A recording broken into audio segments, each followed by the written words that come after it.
Hi everyone. I'd like to talk a little bit tonight about intellectual integrity and taking responsibility.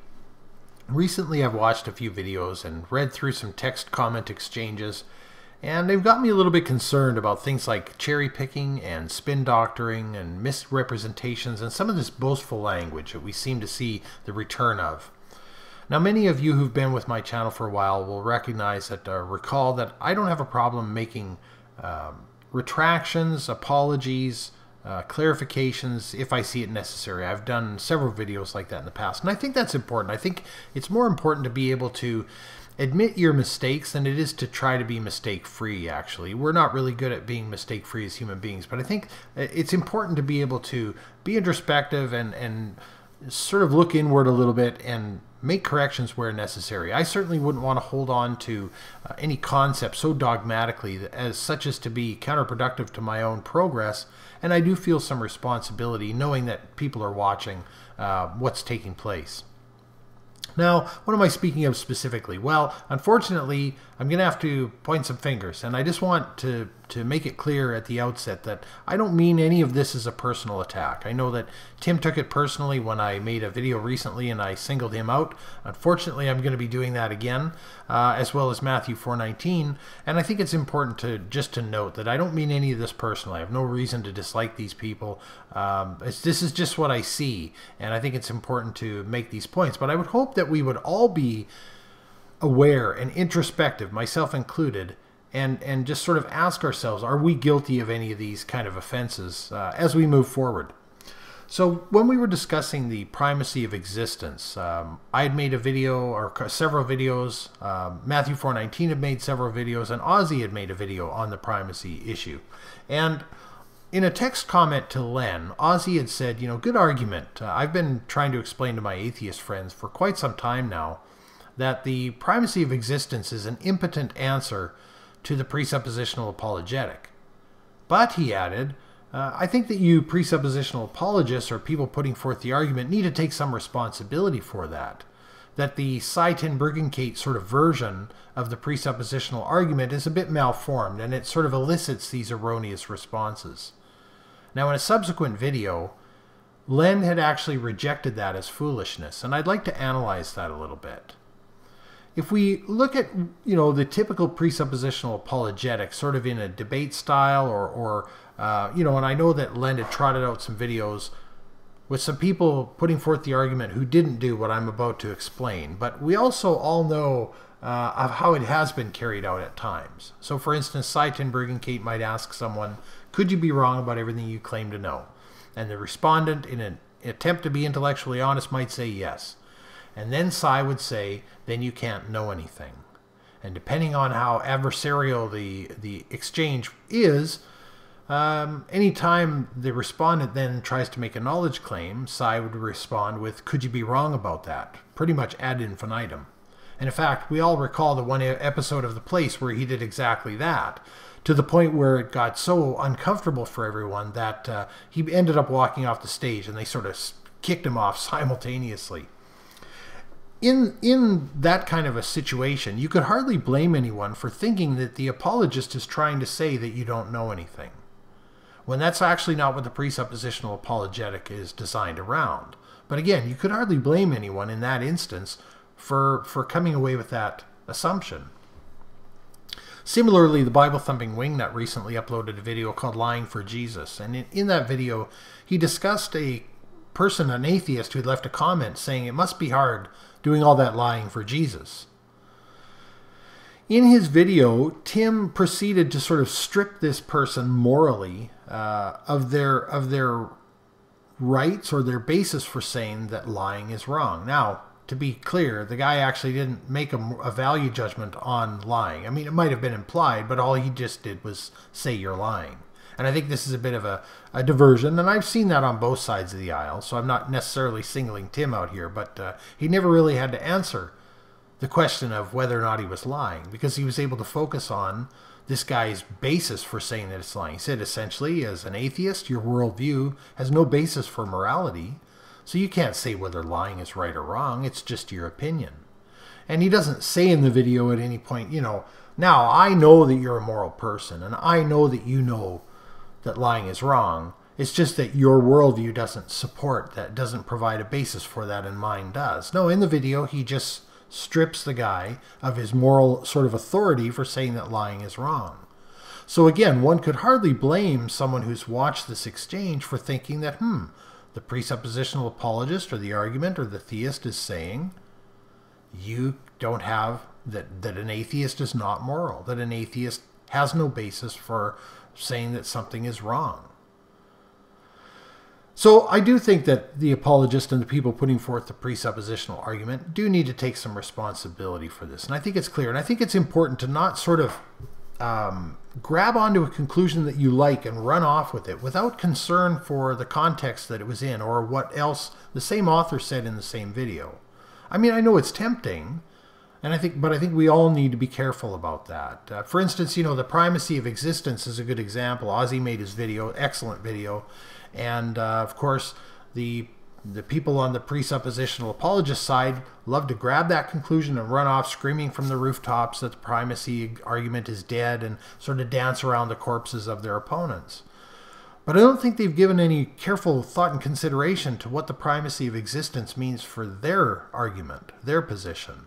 And I'm not going to get into that probably until my next video, but I think it's important to note that there are consequences to that argument as well. But of course, I think there's an issue with cherry picking when it comes to taking that conclusion and sort of relying on the intellectual quality of the person that you've gotten the conclusion from, but then to sort of reject something because it's not really supportive of your paradigm. This assertion that you need to take some responsibility. Now, I think it does get a little worse than that, unfortunately. In Tim's video where he was upset with me for calling him out, he does get to the presuppositional apologetic towards the end. And he actually goes as far as to say that he thinks that Ozzy knows that the presuppositional argument is a good one. And I'm not sure where he gets that from. I think this is a misrepresentation. If you watch Ozzy's video towards the end, he does make it pretty well known what he thinks of the presuppositional argument. In fact, he finishes with a nice hand wave flourish of, oh please, So I think we all need to be very careful about that. Now, I can understand, people want to claim the intellectuals to their side. This is sort of common in the atheist-theist debate. There's certain personalities that we're all arguing over, but obviously those are also sort of logical fallacies to do that as well. It's tempting, but I think we need to be careful about misrepresenting people. And in fact, Tim had actually misrepresented myself in that video, as well as Len has in videos previous. And again, I think we need to be very, very careful about that. It actually got a little weird too, because in that video you watch Tim almost baits Ozzy. He sort of says that Ozzy knows he knows that Ozzy can't defeat the presuppositional argument. And of course, I would leave that to Ozzy as to whether he thinks that requires a response. But it seems to be some obvious baiting. He also does a little bit of spin doctoring here too. He says, we once said that the presuppositional argument was childish. But now the assertion is sort of that you guys don't know your own argument. You're not arguing your own argument properly. And so Tim has spun this to say, well, the presuppositional argument clearly is something that needs to be answered. It was once considered to be so childish. Now it's considered to be so complex that we're not arguing it properly. So that's clever. And I understand that Tim was upset in that video, so maybe I'll give him a little bit of the benefit of the doubt. I'm not sure, but now, I'd like to end by talking a little bit about this sort of boastful language, all this bravado around terms like unassailable and undefeatable, and videos with guys shooting with guns to make your point. And the reason I think this is a problem is it doesn't give a person a lot of room for redress if it's necessary. You sort of paint yourself into a corner with that kind of bravado. And so if an argument comes up that poses a problem for yours, then where do you go from there? How do you save face if you need to sort of correct the record? And this reminds me of the whole issue between Alex Botten and the Bible thumping wingnut in the first place. You know, Tim had made a lot of videos where he'd said, "Bring your argument. I'm here. This argument can't be defeated," and he sort of left the door open for Alex Botten to capitalize on that and challenge his manhood and whatnot, as did happen. And so I think it's important to be a little bit more humble. You may think you're on the winning side. I think humility is still probably a good idea. And it's funny because Len and Tim, both, I think, take issue with my whole stance on this unplugging.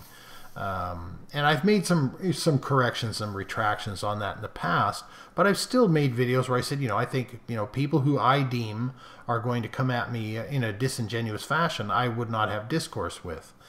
And Len had commented, in a text exchange with Len, he'd said at one point that he'd never had to have a negotiation. He'd never had to negotiate to have a discussion before, and I kind of laughed at that.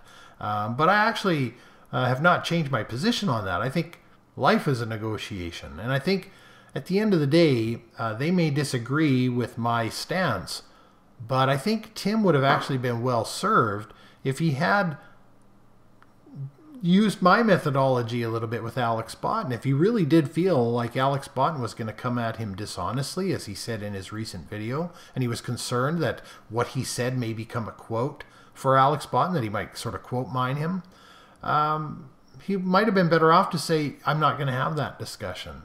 He might have been a little better off to use my methodology. Instead, what he did was he sort of chose to, well, I'm going to just beat you to the punch. I'm going to be disingenuous first, is essentially what he did. So, I think sometimes this boastful language can sort of help one paint oneself into a corner, and then they're left without an escape route. And so just a few thoughts on that. And I do want to end by saying, I'm still working on my primacy video. Due to my recent data loss, I haven't had the magic the second go around trying to recompile my thoughts, so I'm probably going to have to do my usual fare and do a stream of consciousness upload about the primacy thing, because I think we need to finish that and move on. And if it looks like it's going to be necessary, I'll continue to work on the scripted version so that it's much more clear and concise, and I don't have to come in afterwards and clean up my own mess because of these stream of consciousness videos where I sometimes make errors or misspeak. But I wanted to finalize this video by reading you a quote that I found on Len's video where he was talking about the presuppositional apologetic and the primacy of existence. And someone commented and they had said, on a more serious note, this looks to me like a contest of who can come up with the worst argument. I thought that was pretty cute. Thanks everyone very much for watching. Have a great weekend.